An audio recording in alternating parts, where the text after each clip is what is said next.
오늘은 이 구약 28번째 살펴보기를 원하며 신명기로는 세 번째 시간이 되겠습니다. 저번에 살펴본 대로 신명기 1장에서 4장까지는 서론 부분이라고 그랬죠. 그리고 5장에서 11장까지는 10계명에 대해서 하나님 말씀하시고 가나안 땅에 들어가서 지킬 것을 명령하셨고요. 12장에서 16장까지는 영적으로 가나안에 들어갔을 때 어떻게 생활할 것인가, 거기 우상 숭배에 금하는 것, 또 점치는 사람들, 영적으로 사수를 서는 사람들 멀리할 것, 또 중앙에 이렇게 이스라엘 백성들이 모여서 하나님 앞에 예배드리는 그런 것을 권고하셨고요. 16장에서 18장 말씀까지는 정치적인 것이라 그랬습니다. 왕에 대해서, 선지자, 또 제사장에 대해서. 그 다음에 19장부터 26장까지는 사법이라 그랬죠. 사회적인 규례들, 그 부분에 대해서 말씀을 했는데 우리가 잘 다루지 않기 때문에 제가 이 사회적인 규례에 대해서 지금 말씀을 살펴보는데요. 오늘은 20장 되겠습니다. 20장은 전쟁에 대한 그런 말씀들이 나오는데요. 전쟁이라 하면 대개 민족과 민족, 나라와 나라 이렇게 큰 규모로 일어나는데 왜 하나님께서 사회적인 규례에 대해서 말씀하시면서 전쟁을 집어넣으셨는가. 전쟁이 큰 규모로도 일어나겠습니다만 우리 개개인에게도 다 전쟁이 일어나지 않아요. 한 개인과 또 한 개인, 또 가정 안에서도 전쟁이 일어날 수 있고, 심지어는 부모 자식 간에도 전쟁이 일어나요. 작게 말해서 다툼이라고 그러고 싸움이라고 그러지, 또 크게 말하면 전쟁 아니에요. 그렇게 가정 안에서도 또 가까운 친구 사이에도 전쟁이 일어나는데 그 전쟁에 대해서 말씀하시면서 그 사회적인 더 큰 규모의 나라와 나라, 민족과 민족 사이에 일어나는 전쟁에 대해서 이제 말씀하시면서 우리에게 그 부분에 대해 영적인 원리를 가르쳐주고 계십니다. 여러분, 이 세상에 이 전쟁이 왜 일어납니까?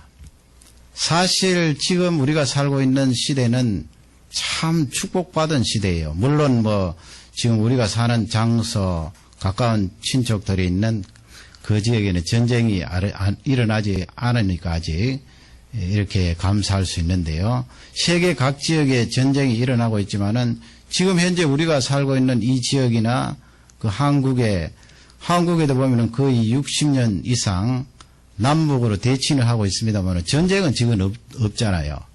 얼마나 큰 축복입니까? 이렇게 역사적으로 60년 이상 살면서 전쟁을 겪어보지 않는 그것은 축복 중에 축복이고요. 우리가 이 캐나다에 살면서 이제 미국하고 캐나다가 그렇게 원활한 사이는 아닙니다만은 그래도 캐나다에 어느 나라가 침공을 하면 미국이 가만히 있지 않기 때문에 이 북미는 그래도 전쟁이 적게 일어나는 지역이다, 그렇게 보면 되겠는데요.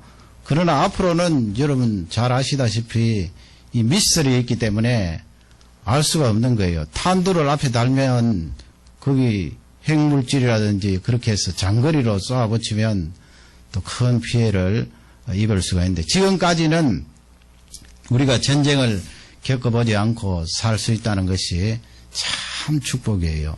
그러면 하나님께서 왜 이렇게 전쟁을 허용하셨는가? 우리 하나님께서 전쟁을 일으키신다 그렇게 말씀드리기보다는 전쟁을 허용하시거든요. 근본적으로 우리 사람이 죄성이 있어서 그 죄로 말미암아 악이 나오고 그 악으로 말미암아 전쟁을 일으키는데 말이죠. 하나님께서는 그 전쟁을 허용을 하세요. 왜 허용을 하실까요?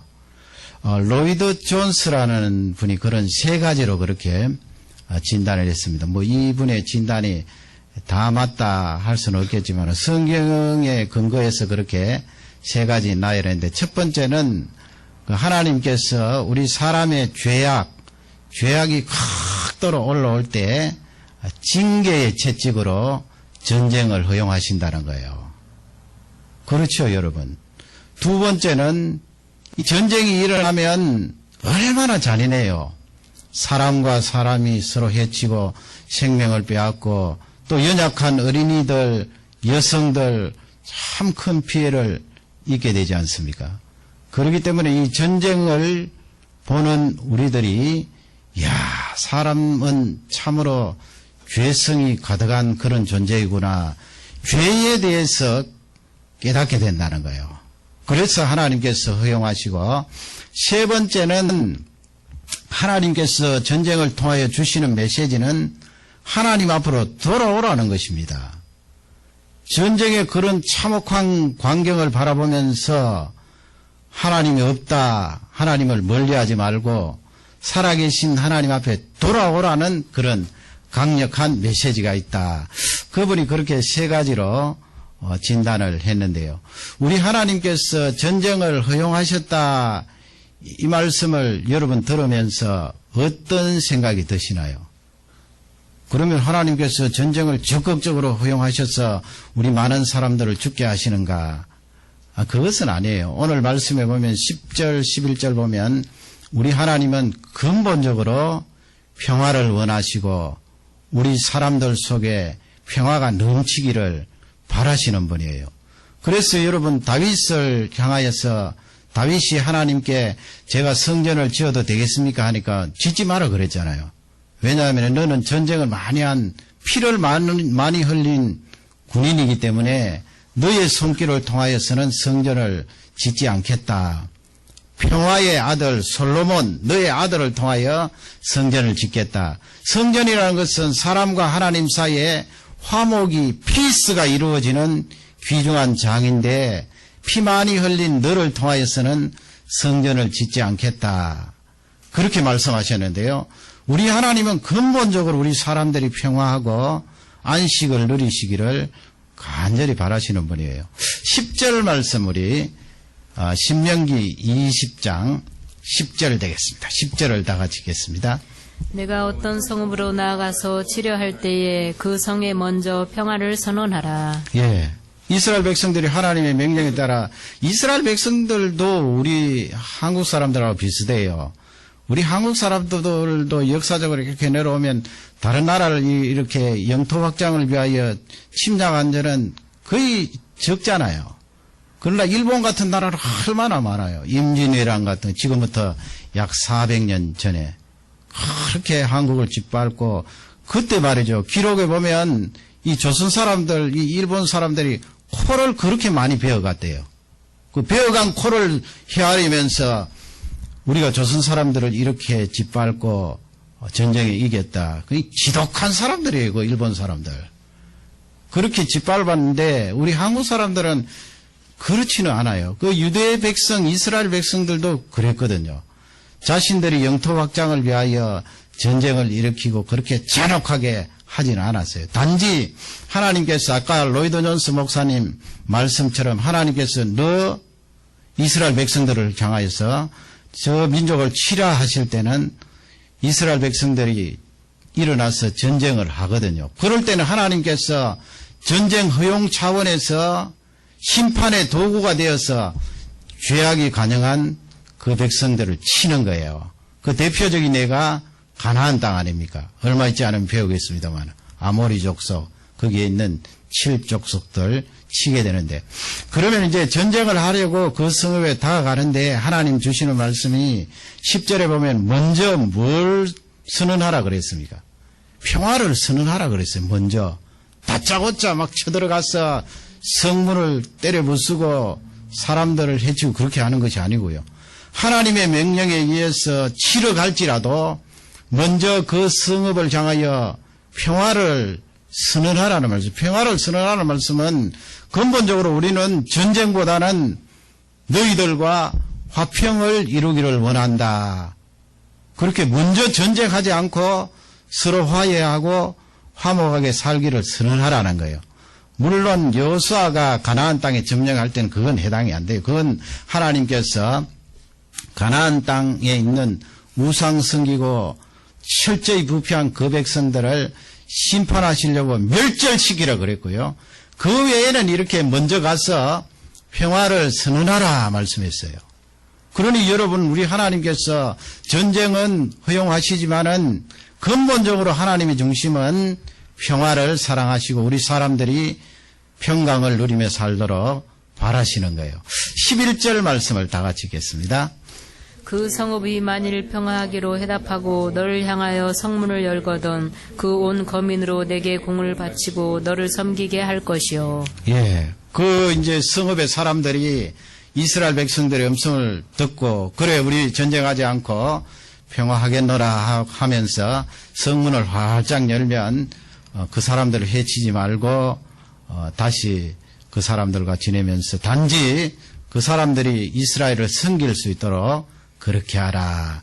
여러분, 하나님의 중심을 이렇게 꼭 기억하면서 이 말씀을 해석을 해야 될 것입니다.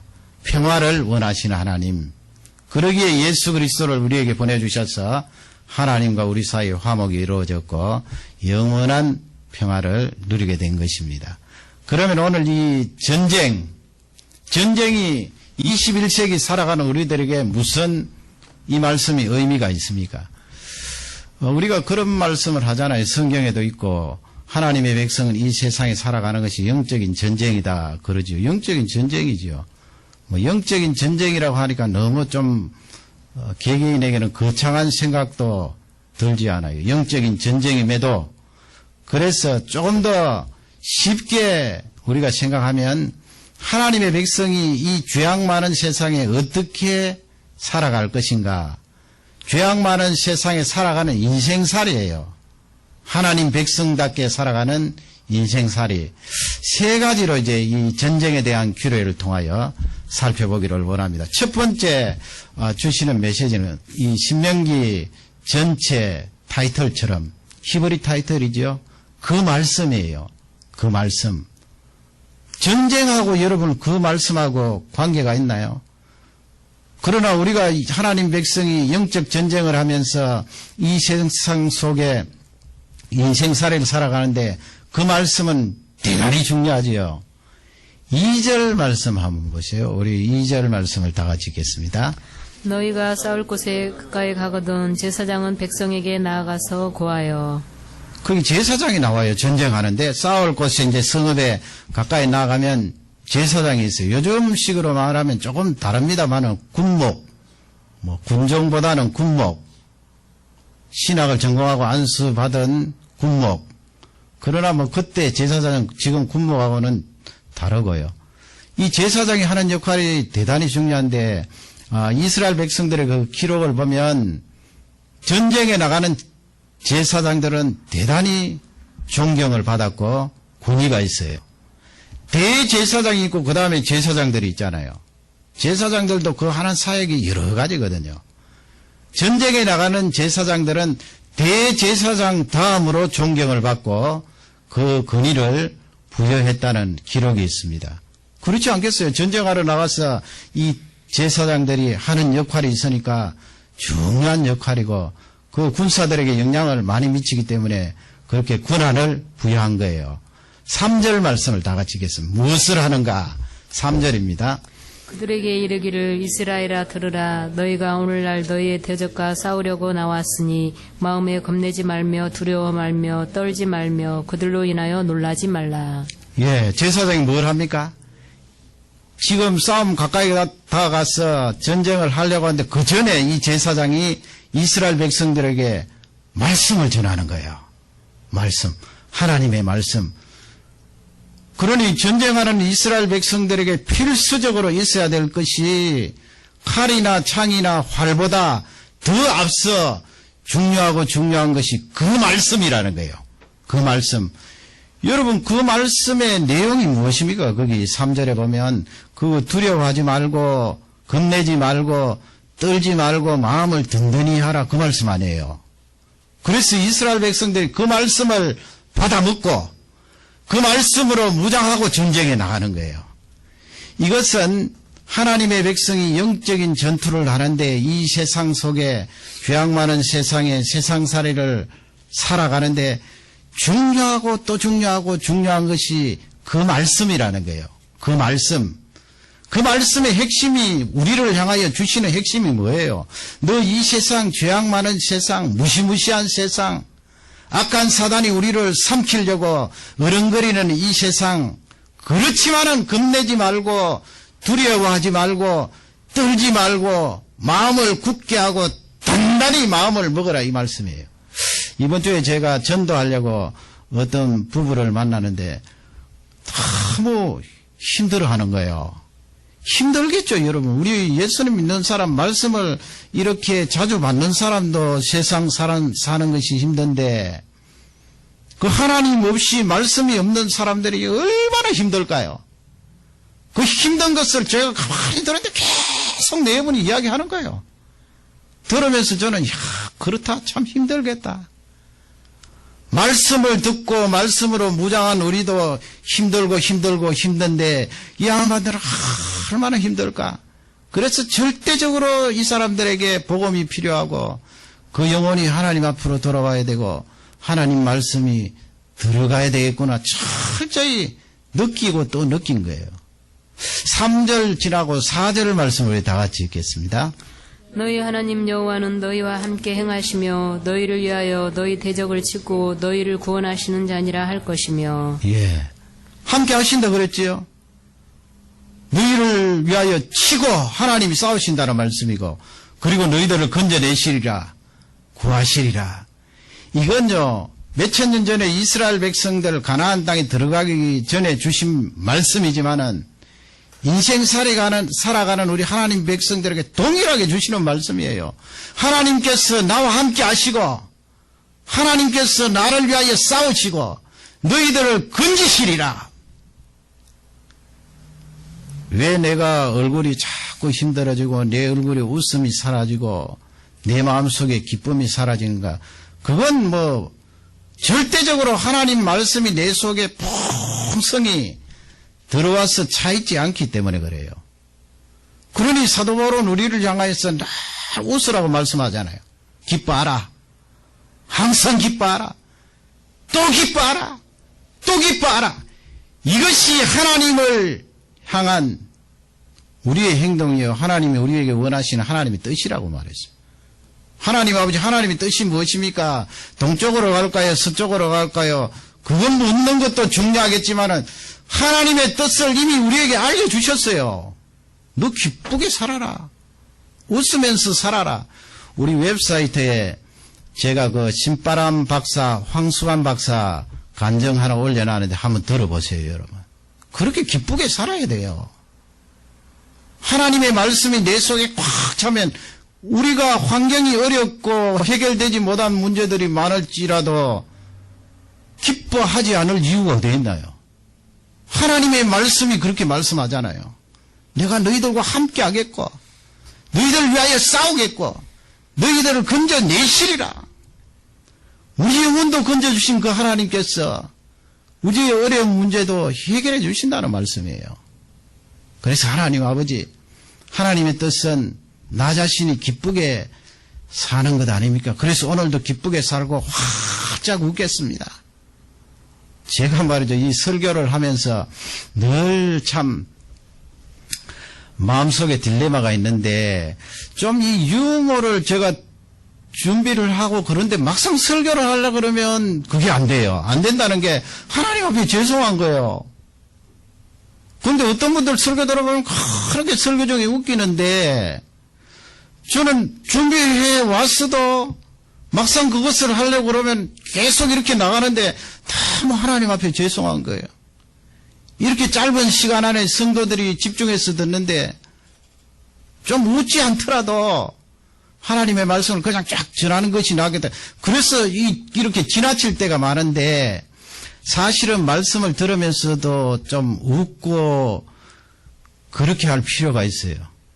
하나님께서 우리를 향하여서 너 항상 기뻐하라 그래요. 하나님의 말씀이 우리에게 있잖아요. 변함없는 이 말씀, 약속해 주신 이 말씀. 여러분, 우리 삶이 늘 웃고 기뻐하고 감사하는 삶이 충만하시기를 주님의 이름으로 축원합니다. 두 번째 주시는 메시지는 무엇일까요? 하나님께서 우리를 향하여서 기뻐하라고 말씀하신 하나님, 두 번째는 마음이에요. 마음. 거기 마음이라는 내용이 어디에 있는가? 전쟁하고 마음. 그 5절에서 8절 사이에 나오는 말씀인데 5절에서 8절 사이는 그냥 1차적으로 보면은 하나님께서 우리 사람들, 이스라엘 백성들을 그렇게 배려하세요. 얼마나 배려하시고 번영을 베푸시는지 몰라요. 우리 하나님은요, 믿지 않는 백성들에게도 많이 관용하시고요. 사람에게 사랑을 쏟으세요. 근본적으로 그들이 하나님을 붙들지 않고 하나님을 떠나고 하나님 말씀을 내팽개 쳐서 그렇지, 우리 하나님은 사람들에게 얼마나 관용하시고 사랑을 베푸시고 예정을 쏟는지 몰라요. 그러니 우리 하나님의 백성들을 구속해 주신 백성들에게는 얼마나 배려를 많이 할까요? 거기 보면 5절에서 쭉 보면은 어떤 내용이 나오는가 하면은 집을 이렇게 새로 지었는데 낙성식을 하지 않은 사람, 또 이 포도원을 새로 만들었는데 첫해 포도농사를 따서 먹어보지 못한 사람, 또 아내와 약혼하고 결혼을 하지 못한 사람, 그리고 마음에 겁이 나서 전쟁에서 벌벌 떠는 사람, 그런 사람 집으로 돌려보내라 그랬어요.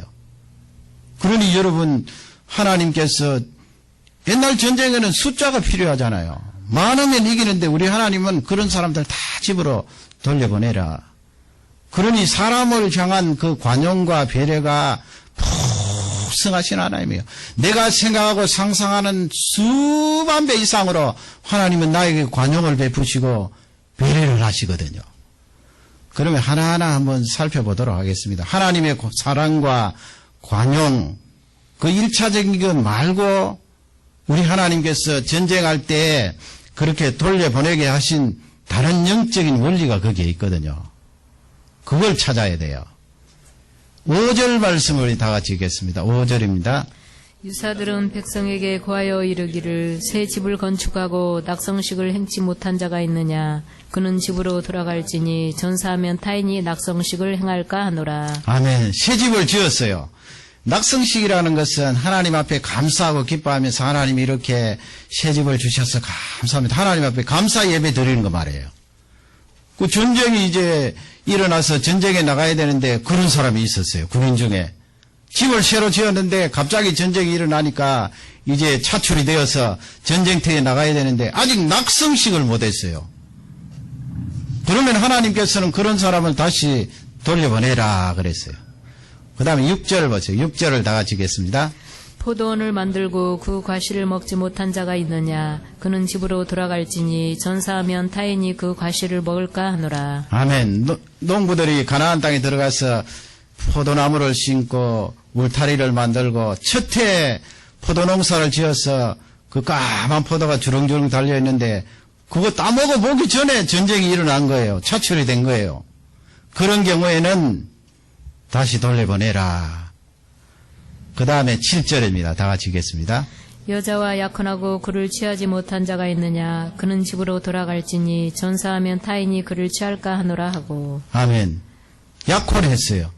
그러니까 우리가 마태복음 1장에 나오는 마리아와 요셉 그 내용을 보면 우리가 잘 알잖아요. 이스라엘 백성들은 약혼을 먼저 하고 그 다음에 법적으로 이제 부부가 되지만은 잠자리는 같이 안 해요. 그때 잠자리를 같이 안 하고 정식으로 결혼을 해야 그때부터 이제 부부가 되는데, 약혼은 했는데 결혼을 안 한 그런 군인이 있으면 집으로 돌려보내게 했어요. 그 다음에 8절 마지막 절 다 같이 읽겠습니다. 유사들은 오히려 또 백성에게 고하여 이르기를 두려워서 마음에 겁내는 자가 있느냐? 그는 집으로 돌아갈지니 그 형제들의 마음도 그의 마음과 같이 떨어질까 하노라 하여. 예, 겁내는 사람, 부들부들 떠는 사람, 전쟁에 나가는데 견딜 수가 없어요. 그러면 그런 사람도 집으로 돌려보내라. 그렇게 말씀을 하신 것입니다. 그러면 여러분 이 네 구절을 보면서 핵심이 뭐겠어요? 그 안에 담겨져 있는 핵심이 뭐예요? 지금 이 네 부류의 사람들은 마음이 하나예요? 마음이 여러 개예요? 마음이 하나예요. 아니죠. 전쟁에 나와서 전쟁해야 될 군인은 전쟁에 몰두하는 그 마음이 하나여야 되는데 하나가 안 되잖아요. 그 상식적으로 생각해도 새 집을 지어놓고 한번 낙성식 예배도 못 드린 사람이 그 마음이 전쟁터에 있지 않고 집에 가 있지 않겠어요? 그 다음에 포도농사를 잘 지어서 천년배라도 맛보고 전쟁터에 나와야 되는데 그러지 못했으니까 그 마음이 포도원에 가 있는 거예요. 그리고 약혼을 하고 그 아름다운 신부를 맞아들여야 되는데 전쟁터에 나왔으니까 그 마음이 신부에게 가 있는 거예요. 그리고 여러분 근본적으로 8절 말씀은 마음이 떨리고 두렵고 겁내고 와들와들 떠는 사람이 마음이 하나입니까? 아니에요. 갈기 찢어졌어요. 그러므로 이 말씀이 우리에게 주시는 메시지는 실제 이스라엘 백성들이 전쟁하러 나갈 때도 군인이 이렇게 두 마음을 가지고 전쟁터에 나가면 그 전쟁 안 된다는 하나님의 말씀이고 그런 사람은 집으로 돌려보내라는 말씀인데 세상살이 살아가는 영적 전쟁을 하는 우리 하나님 백성에게 이 말씀은 그대로 적용이 되어요. 세상살이 살아갈 때 내 마음이 이리 쪼개지고 저리 쪼개지고 갈라지면 안 된다는 말씀이에요. 하나님 아버지, 내 마음이 하나가 되게 해 주십시오. 초점이 하나님을 향하여 맞추어지게 해 주십시오. 우리가 일이 손에 잡히지 않는다 그런 말을 하잖아요. 그 왜 일이 손에 잡히지 않습니까? 지금 내가 그 일을 하고 있는데 전쟁하는 일을 하고 있는데 아니면 공부를 하고 있는데 내 마음속에 딴 것이 생각나고 딴 것이 자꾸 초점에 맞추어지니까 일이 손에 안 잡히는 거예요. 일을 할 수가 없는 거예요. 하나님의 백성이 초점을 하나님 앞에 맞추어야 되는데 이 세상 것, 악한 것, 죄악된 것으로 신경이 써지고 그쪽으로 내 마음이 빼앗기면 영적 전쟁을 하는 그리스도의 군사가 승리할 수 없다는 거예요. 하나의 마음이 그토록 중요하잖아요. 마음이 여러 가려면 생각이 복잡해지고 생각이 복잡해지면 능률이 오르지 않아요. 하나님께서 원하시는 정확한 그 사명의 길을 걸어갈 수가 없습니다. 우리는 전쟁하는 그리스도의 군사입니다. 하나님 아버지, 하나의 마음을 가지고 그 하나의 마음으로 전진하는 능력의 사람이 되게 해주십시오. 기도하고 승리하는 우리 모든 종들이 되시기를 주님의 이름으로 축원합니다. 마지막 세 번째는 상실에 대한 거예요. 상실, 손실, 상실이나 손실이나 19절 말씀인데요. 19절 말씀에 이제 전쟁하는 중에 하나님께서 이스라엘 백성들에게 그렇게 말씀하셨어요. 우리 19절을 다 같이 읽겠습니다. 너희가 어느 성읍을 오랫동안 에워싸고 쳐서 취하려 할 때에도 덕기를 둘러 그곳의 나무를 작벌하지 말라. 이는 너희의 먹을 것이 될 것이미니 찍지 말라. 밭에 수목이 사람이냐 너희가 어찌 그것을 에워싸겠느냐. 아멘. 전쟁을 하는데 어떻게 하지 마라 그랬습니까? 나무, 수목, 과일을 내고 또 잎사귀가 푸르면 나무가 있어요. 여러분 공기도 맑고 또 나무가 물을 먹었다가 가물고 할 때 또 물을 내어놓아서 식물도 자라고 우리 사람에게 또 물을 공급해주고 하나님께서 나무를 만드셔서 산에다 심으시고 들판에다 두게 하시고 우리가 이 나무 때문에 얼마나 많은 혜택을 누리고 있습니까? 그런데 전쟁하면서 사람과 전쟁을 하면서 이 나무를 다 찍어버리는 거예요. 황폐화를 시켜버리는 거예요. 우리 하나님 그렇게 하지 말라는 것입니다. 그렇게 하지 마라. 손실을 줄이라는 말씀이죠. 손실을 줄여라. 하나님께서 전쟁을 허용하시는 근본적인 이유는 따지고 보면 평화예요. 평화. 전쟁을 통하여 사람들이 회개하고 죄를 깨닫고 하나님 앞에 돌아오면은 근본적으로 사람들 속에 평화가 이루어지잖아요. 하나님을 만나고. 그래서 전쟁을 하는 중에 그런 손실을 될 수 있으면 줄이라는 메시지예요. 손실을 줄이라. 하나님 백성이 이 세상을 살아가면서 손실을 줄이는 일이 대단히 중요해요. 우리 뭐 가게도 마찬가지잖아요. 어떤 한 집단 아니면 어떤 큰 편이 회사도 이 지출이 많아지면 곤란하잖아요. 들어오는 수입이 있고 지출이 있는데 지출이 많아지면 그 가정이 흔들하고 공동체가 존속하기가 어렵습니다. 손실을 줄이라는 거예요. 하나님의 백성이 인생을 살아가면서 내 감정 때문에 내가 잘못 생각하여서 아주 귀하고 요긴한 것을 제거할 때가 많아요. 없애버릴 때가 많아요. 사람마다 다르겠습니다만. 그것을 없애놓고 다시 복구하고 회복하기 위하여 얼마나 시간이 들어가고 물질이 소요됩니까? 우리 하나님 주시는 메시지는 그런 손실을 줄이라는 메시지예요. 여러분, 이런 적용은 너무 쫀쫀한 것 같습니다만은 옛날에 그 호프교에 있을 때 그 목사님이 우리 생각은 그랬거든요.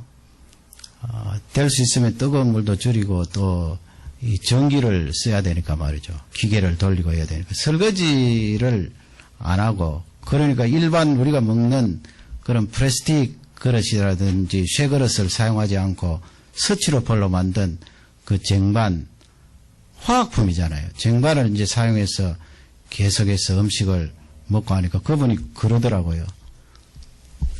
어떻게 계속 이 그릇을 쓰느냐. 바깥에 한번 나가서 쓰는 것은 모르지만은 이거 왜 이렇게 계속 쓰느냐. 그런데 그분 말씀이 맞거든요. 우리가 계속 그것을 써버리면 결국 그건 공해예요.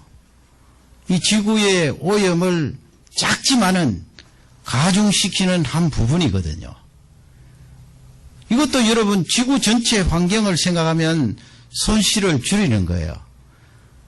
그래서 뭐 나중에 또 우리 여성 회원들에게 제가 말씀드렸습니다마는 될 수 있으면 이 빵이라든지 그런 손에 들고 먹을 수 있는 음식들은 그냥 냅킨 위에다가 놓고 먹으면 좋지 않느냐 그런 이야기도 있습니다만 그것도 일종의 여러분 적용할 수 있는 문제예요.